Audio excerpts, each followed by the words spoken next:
जान। नेपाल से आए हाथियों ने मचाया आतंक। यूपी के लखीमपुर खीरी में इंसान और जंगली हाथियों के टकराव ने एक बार फिर दर्दनाक रूप ले लिया।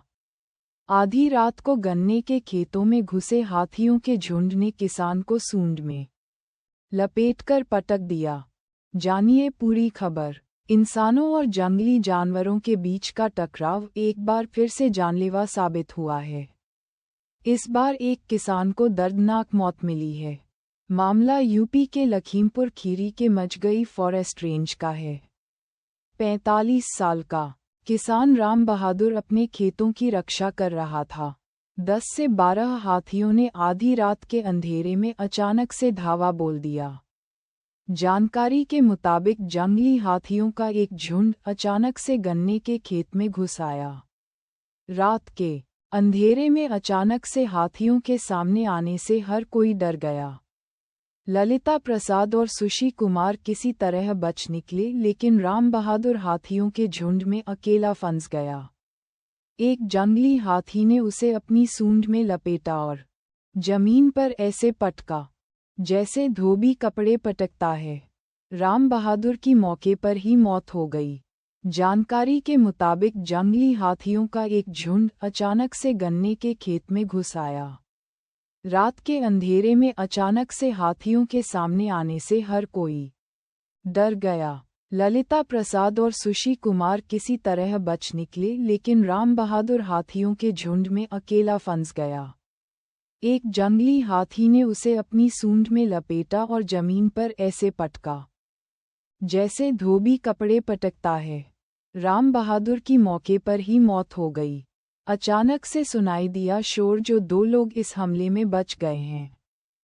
उन्होंने पुलिस को बताया कि सोमवार शाम 7 बजे के आसपास वे अपने घर से खेत में आ गए थे। जंगली जानवरों से खेतों की रक्षा करने के लिए उन्हें रात में खेतों में ही रुकना था। अचानक से कुछ आवाजें आने लगीं।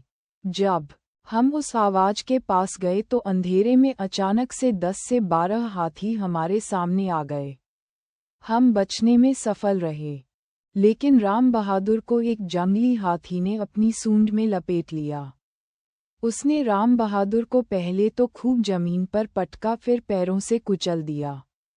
हफ्तों से मचा रखा है आतंक। गांव वालों का कहना है कि करीब 2 हफ्तों से हाथी गेहूं और गन्ने के खेतों को बर्बाद करने में लगे हैं।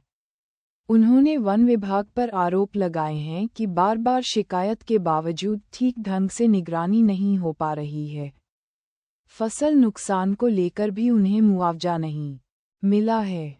एक गांव के सरपंच सुक्खा सिंह ने ड्रोन से निगरानी, रात में पेट्रोलिंग और हाथियों की घुसपैठ को रोकने के लिए दीर्घकालीन हल ढूंढने की मांग की है।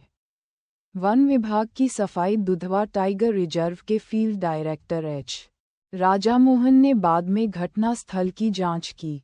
उन्होंने कहा कि इन हाथियों पर नजर रखी जा रही है और निगरानी प्रक्रिया को बढ़ा दिया गया है। उन्होंने ये भी बताया कि हर साल ये हाथी नेपाल के शुक्लापंथ वाइल्ड लाइफ सेंचुरी से दुधवा नेशनल पार्क का सफर करते हैं। हालांकि नेपाल के जंगलों में लगातार बढ़ रहे हस्तक्षेप की वजह से यह वापस नहीं लौट पा रहे हैं और स्थानीय लोगों के लिए मुसीबत